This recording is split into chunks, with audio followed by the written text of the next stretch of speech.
के अब तक आपने कई रंग देखे होंगे, मगर अब आपको एक अघोरी बाबा से मुलाकात करवाते हैं जिन्होंने नर मुंड से कुछ क्रियाएं कर रहे हैं। उन्हीं से जानते हैं कि क्या ये क्रियाएं होती हैं। बाबा जी, सबसे पहले तो आज आपने अमृत स्नान किया, कैसा लगा आपको?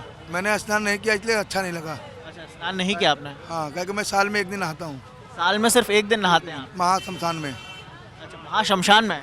और ऐसे भी रोज भी मेरा 2 बजे रात को मैं स्नान है, मगर काशी के शमशान में है। यहाँ स्नान नहीं कर रहा हूँ। काशी के शमशान में आप स्नान करते हैं, इसके लिए कुछ अलग से आप क्रियाएं करते हैं या बाकी पूजा है? हमारे जो अघोर परंपरा का जो क्रिया पूजा है वो हम करते रहते हैं। बहुत सारे लोग हैं, अघोर क्रियाएं आप समझाना चाहें तो कैसे समझाएंगे, क्या होता है? समझाना अघोर क्रिया एक अघोर परंपरा से निकला हुआ है, जो अपने क्रियाओं को हम लोग जागृत करते हैं समाज के कल्याण सेवा के लिए। ये माँ काली और माँ भैरवी का साधना क्रिया पूजा होता है। और ये श्मशान देवता का लकड़ी है।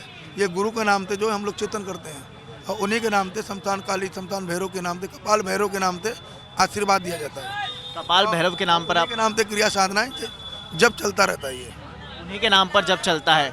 साल में आप एक बार शमशान में स्नान करते हैं और रोज 2 बजे।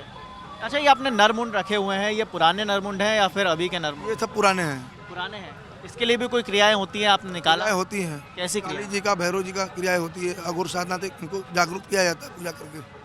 ये नरमुंड आपने खुद आप लेके आए या फिर आपको कहीं से मिले हैं या फिर आपने जागृत? पानी में थे। पानी में थे और आप खुद निकाल कर? पानी से जो कंकाल होता है, जो पानी में जल विसर्जन में होता है, जो कुछ लोग का पानी में प्रवाह कर दिया जाता है तो उनके कंकाल बचते हैं। तो उस कंकालों को हम लोग 12 साल साधना करके जागरूक करता हूँ। अगर वो कंकाल काम में आता है तो हम रख लेते हैं, काम में नहीं आता तो फिर उसको प्रवाह कर देता हूँ। मतलब जागृत करने के बाद अगर वो काम में आता है तो आप रखते हैं। जागृत करने के बाद क्या उनका होता है? जागृत करने में और नहीं जागृत में क्या अंतर होता है? नहीं जागरूक होगा तो काम नहीं करेगा, जागरूक होगा तो काम करेगा, बस यही अंतर है। काम कैसा मतलब? मतलब कुछ अच्छा काम करवाना हो तो होगा, अगर नहीं अच्छा काम करवाना हो तो होगा। कैसे, मतलब समझाएंगे आप? समझाने के मतलब ये, जैसे आप पूजा कर रहे हैं, आपका काम हो रहा है तो अच्छा एनर्जी आपके पास है। काम नहीं हो रहा है तो गलत एनर्जी है, तो वही फर्क है। तो उसको एनर्जी तो हम कनेक्ट करते हैं पावर, मतलब माँ दुर्गा और काली के नाम से, भैरव के नाम से। तो वो एनर्जी कनेक्ट करके इस खोपड़ी से हम लोग पूजा करते हैं। अपने हाथ क्रिया पूजा उसको बोलते हैं। कपाल क्रिया पूजा उसे बोलते हैं। ये कहाँ के शमशान में होती है कपाल क्रिया पूजा? ये हर जगह होते हैं, जहाँ हर जगह वहाँ कर सकते हैं। आप वैसे रहते कहाँ हैं? अभी तो आप महाकुंभ में काशी के शमशान का रहने वाला हूँ, काशी में ही रहता हूँ। यहाँ महाकुंभ में आया हूँ संतों का दर्शन के लिए। और महाकुंभ के बाद आप वापस काशी के शमशान में चले जाएंगे। और वहीं पर क्रियाएं करेंगे। वहीं अपना क्रिया चलता रहता है हम लोग। अपने हाथ पर हम लोग को काशी में ही रहना पड़ेगा और कहीं नहीं जाते हैं। आजीवन आपको काशी में ही रहना है, ये आपके गुरु ने आपको बताया है या फिर अपना समर्पण जीवन भी है, महाशमशान की क्रिया काशी में ही करना है और क्या? कहीं नहीं। आपने हाथ में हड्डी भी ले रखी है, ये भी मनुष्य की ये है? सब मनुष्य की हड्डियाँ हैं। ये सब भैरव बाबा को अर्पित है, शमशान भैरव के नाम से। तो उन्हीं के नाम से क्रिया पूजा चलता रहता है। उन्हीं के नाम पर कंकाल जो है जितने, ये भैरव के नाम से है, भैरव काली के नाम से पूजा होता है इनका। ये दोनों कंकाल 12 साल पुराने हैं। ये कंकाल तो अभी 2 है, और भी मेरे पास कंकाल है, ये देखिए पहने हुए। तो अच्छा, ये आपने साल में पूरे एक दिन गले में लटका पहनते रखे हैं। हैं? हाँ। ये साल में एक दिन जब ये जागरूक हो जाएंगे तो ये इसी माला में पहन के भूत भवन सरकार के पास जो है ये अर्पित होते हैं। भूत भवन सरकार के पास अर्पित होते हैं। फिर अपने आप को भी पहनना पड़ता है। अपने आप को आप ये आप जो शमशान की आप लकड़ी का जिक्र कर रहे थे, शमशान की लकड़ी का क्या महत्व है? शमशान का लकड़ी का मतलब महत्व ये है कि जीते लकड़ी मरते लकड़ी, देख तमाशा लकड़ी का। एक दिन सबका शरीर है लकड़ी है और मिट्टी हो जाएगा।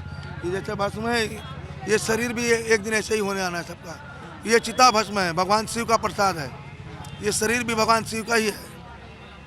तो हम लोग के लिए सबसे महत्व भस्म, चिता भस्म ही होता है। तो इसी को लगाते हैं, यही प्रसाद रूप परंपरा, अघोर परंपरा थे, यही भस्मी को ही देते हैं और कुछ भी नहीं है। आप पानी से स्नान नहीं करते, भस्म से स्नान करते हैं? हाँ, चिता भस्म स्नान। चिता भस्म का स्नान। और यहाँ पर आप गंगा जी में संगम में आप डुबकी नहीं लगाएंगे? यहाँ लगाते हैं, मतलब कोई महत्व नहीं है कि हम जाके नहाएंगे ही, क्योंकि उनके नाम से हम यहाँ से भी नहा सकते हैं। मन चंगा तो कटौती में गंगा।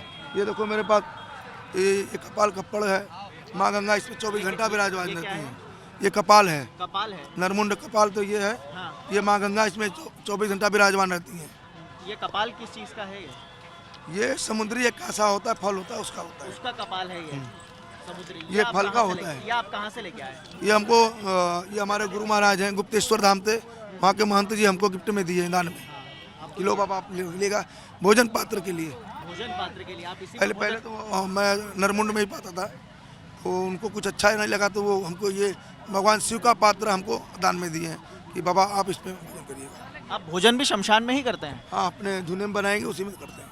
उसी में शमशान में ही आप बनाते हैं और शमशान में ही आप खाते हैं और शमशान में एक छोटी सी दुनिया संतान है। बाबा विभूति दे दीजिए बाबा, घर में बरकत नहीं है बाबा, भस्म ही नहीं मिलता माता जी, खाली लगता है। ये चिता भस्म है खाली लगाने अभी शांति नहीं है बाबा, के, ये लगाने के लिए नहीं, खाली एक बार लगता है बस। झाड़ दीजिए बाबा ठोक के। यार दी आपको जब लगाए तभी हमने मंत्र बोल दिया, जरा गया, घर में अब शांति रहेगी बाबा, सब शांति रहेगा। बड़ी पीते हैं बाबा, आप भजन अच्छा करो भगवान का, मन शांत रहेगा, घर बड़ी में भी मालिक शांति पीते रहेगा। हैं बाबा। बाबा जी ये भस्म आपने लगाई है अभी जो, ये भस्म भी आपने जागृत की हुई है? हाँ, ये हमारे कपाल भैरव के नाम से और गुरु के नाम से जागृत भस्म है, चिता भस्म है। ये चीता भस्म है और ये भी शमशान की नरमुंड है? लकड़ी जो जलती है इसी को चिता भस्म बोलते हैं। ये भी नरमुंड है, ये भी जो आपने जिसमें भस्म ये रखी? नरमुंड है, ये सिद्ध किया हुआ है। 5 धाम यात्रा इसको हम दर्शन करा के भी लाए हैं, बद्रीनाथ केदारनाथ गंगोत्री हर जगह घुमा के लाए हैं। बद्रीनाथ से आप इसे सिद्ध करवा के लाए हैं?